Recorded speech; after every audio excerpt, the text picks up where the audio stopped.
संपत्तियों की देखरेख के लिए ये बिल लेकर के आए। अब स्थिति ये है कि आपने 5 दिसंबर इसकी लास्ट डेट रखी है और अब तक सिर्फ 30% संपत्तियां ही रजिस्टर्ड हो पाई हैं। उसका कारण है कि सर्वर लगातार डाउन रहता है, दिन भर घंटों सर्वर डाउन रहता है और लोग इंतजार करते हैं, परेशान होते हैं। अब आपसे व्यक्तिगत मुलाकात में लोगों ने कहा है, कई सारे सांसदों ने अपील की है, पत्र दिया है कि आप इसकी डेट आगे बढ़ाइए। डेट आगे बढ़ाने में कोई दिक्कत नहीं है। आपने उम्मीद पोर्टल इसका नाम रखा है, तो लोगों की उम्मीदें मत टूटने दीजिए और उम्मीद पोर्टल पर रजिस्ट्रेशन की डेट आगे बढ़ाइए। संसद में हर एक मुद्दा जो है वो उठाया जाता है। हमारे साथ इमरान प्रतापगढ़ी हैं। आप क्या मुद्दा उठा रहे हैं? उम्मीद पोर्टल पर वक्फ संपत्तियों की रजिस्ट्रेशन की डेट आगे बढ़ाई जाए, ये मुद्दा क्या है? देखिए, ये बहुत बड़ा मुद्दा है और जब वक्फ का बिल लेकर के सरकार आई थी तो माननीय मंत्री जी ने संसद में खड़े होकर कहा था कि हम वक्फ संपत्तियों की देखरेख के लिए ये बिल लेकर के आए। अब स्थिति ये है कि आपने 5 दिसंबर इसकी लास्ट डेट रखी है और अब तक सिर्फ 30% संपत्तियां ही रजिस्टर्ड हो पाई हैं। उसका कारण है कि सर्वर लगातार डाउन रहता है, दिन भर घंटों सर्वर डाउन रहता है और लोग इंतजार करते हैं, परेशान होते हैं। अब आपसे व्यक्तिगत मुलाकात में लोगों ने कहा है, कई सारे सांसदों ने अपील की है, पत्र दिया है कि आप इसकी डेट आगे बढ़ाइए। डेट आगे बढ़ाने में कोई दिक्कत नहीं है। आपने उम्मीद पोर्टल इसका नाम रखा है, तो लोगों की उम्मीदें मत टूटने दीजिए और उम्मीद पोर्टल पर रजिस्ट्रेशन की डेट आगे बढ़ाइए।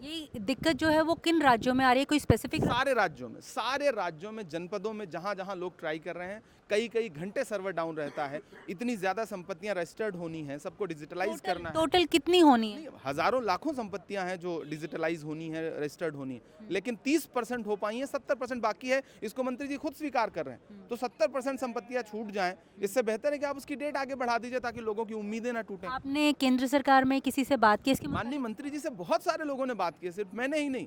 अंत में मैं यहाँ खड़ा होकर के अपील कर रहा हूँ कि डेट आगे बढ़ाइए।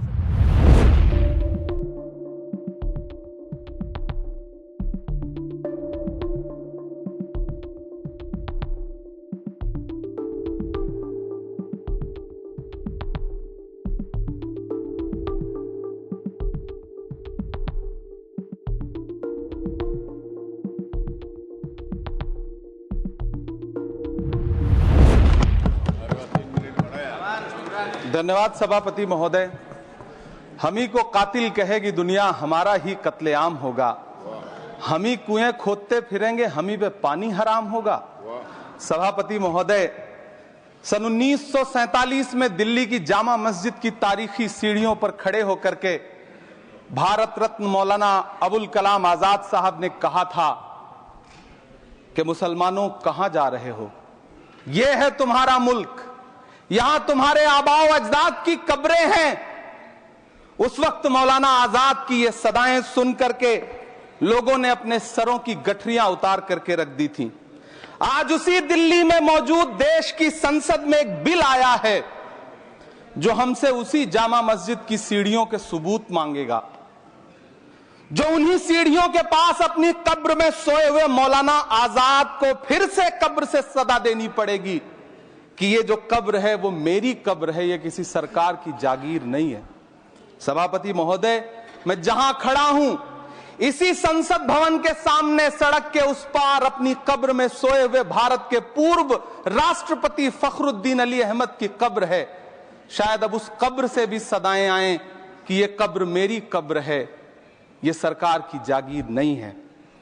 सभापति महोदय, मैं वक्फ कानूनों में किए जा रहे संविधान विरोधी बदलावों के खिलाफ बोलने के लिए खड़ा हुआ हूं। संविधान का आर्टिकल 14 हो, 29 हो, 30 हो, चीख कर कहता है कि देश में सब बराबर के हकदार हैं। आर्टिकल 26 कहता है कि सबको अपने अपने मजहबी कामों के लिए मंदिर, मस्जिद, गिरजाघर, गुरुद्वारों का निर्माण करने का हक है और उसका रखरखाव का भी हक है।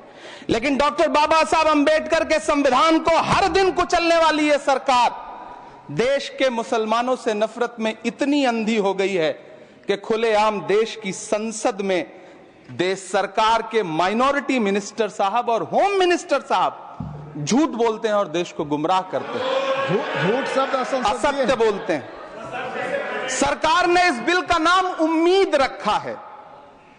मंत्री जी कल से इसे देश के मुसलमानों के लिए नई उम्मीद बता रहे हैं। नहीं मंत्री जी, न तो यह बिल मुसलमानों के लिए नई उम्मीद है और न ही उम्मीद की नई किरण। सभापति महोदय, भाजपा ने पूरे देश में वक्फ के नाम पर कई सारे झूठ फैलाए हैं। आइए आज उनकी सच्चाई पर बात करते हैं।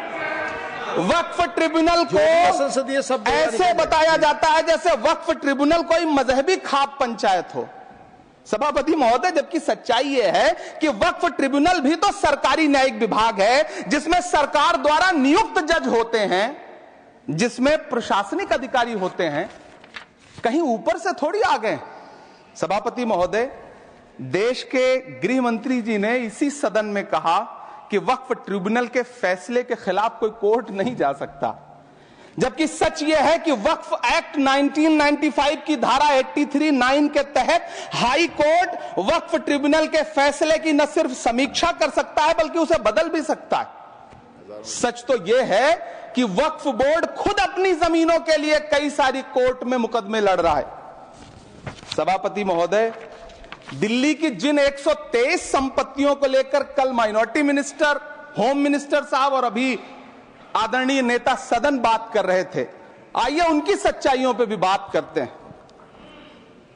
1911 में जब अंग्रेजी हुकूमत ने कोलकाता के बजाय दिल्ली को राजधानी बनाने का फैसला किया, तो रायसीना हिल्स के चारों तरफ जो मुसलमानों की ढेर सारी जमीनें थी उनको एक्वायर किया गया और लुटियन को इसकी तामीर की जिम्मेदारी सौंपी गई।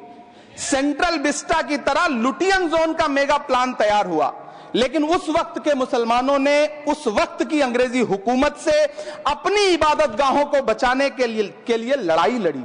मामला ब्रिटिश गवर्नमेंट तक पहुंचा।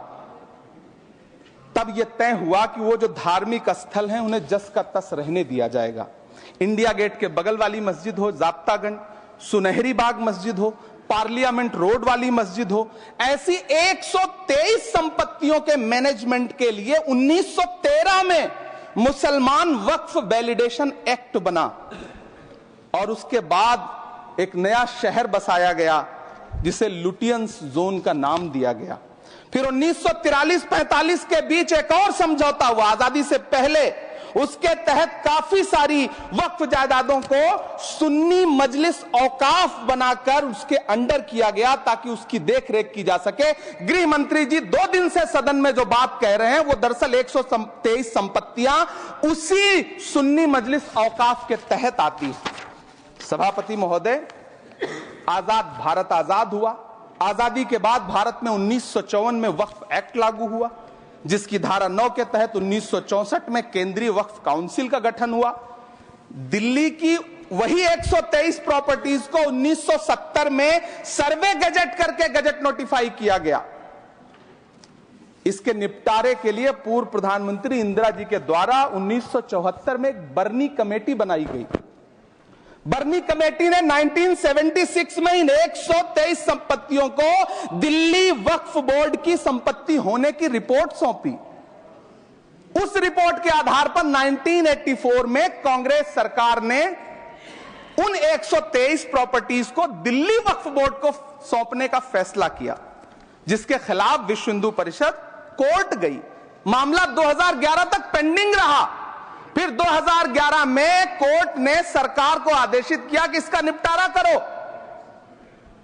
तब 2013 में तत्कालीन यूपीए सरकार ने दिल्ली की उन्हीं 123 जायदादों को बर्नी कमेटी की सिफारिशों के मुताबिक वक्फ बोर्ड के हवाले किया।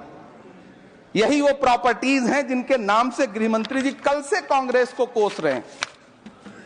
फिर आई 2014 में भाजपा की सरकार, जो तब से इन जमीनों को हड़पने की साजिश कर रही है। जिस बिल को मुसलमानों के हुकूक की हिफाजत करने वाला बिल बताया जा रहा है, उसी को पेश करने के लिए और उस पर बात करने के लिए लोकसभा में भाजपा सरकार के पास एक भी मुस्लिम सांसद नहीं है। जिस वक्त, मैं लोकसभा कह रहा हूं, सुना करिए, जिस वक्फ बिल को मुस्लिम महिलाओं को हक दिलाने वाला बताया जा रहा है, उसे संसद में पेश करने वाली पार्टी के पास न तो राज्यसभा में, न लोकसभा में, न देश की किसी विधानसभा में एक भी मुस्लिम महिला सदस्य नहीं। कल किरण रिजिजू जी कह रहे थे कि रेलवे की जमीनें देश की जमीनें हैं, डिफेंस की जमीनें देश की जमीनें हैं। हां मंत्री जी, हैं, बिल्कुल हैं। ये जो वक्फ की जमीनें हैं, ये हमारे पुरखों ने धार्मिक कामों के लिए डोनेट किया है, तो हम भी तो इसी देश के नागरिक हैं। हम भी तो इसी देश के बेटे हैं, तो वक्फ की जमीनें भी तो इसी देश की जमीनें हैं, उनको पराया क्यों बोलते हैं आप? सभापति महोदय, अशफाकुल्लाह खान जब फैजाबाद की जेल में फांसी के फंदे पर झूल रहे थे तो इसी देश की जमीन के लिए झूल रहे थे ना। सभापति महोदय, अंडमान की जेल में काला पानी की सजा काटकर अपनी जान देने वाले मौलाना फजले हक खैराबादी हो या शेर खान अफरीदी हो, वो भी तो इसी जमीन के लिए अपनी जान दे रहे थे ना। सभापति महोदय, पाकिस्तान के खिलाफ लड़ते हुए अपनी जान देने वाले महावीर चक्र विजेता ब्रिगेडियर उस्मान हो या पाकिस्तान के पैटर्न टैंक उड़ाने वाला परमवीर चक्र विजेता वीर अब्दुल हमीद हो, वो भी तो इसी जमीन के लिए अपनी जान दे रहा था ना। और मंत्री जी, मैं इस सदन में अलल ऐलान ये कहता हूं कि जब भी इस देश की जमीन को लहू की जरूरत होगी, आपसे 2 कदम आगे इमरान खड़ा मिलेगा, ये मैं आपसे यकीन दिलाते हुए कह रहा हूं।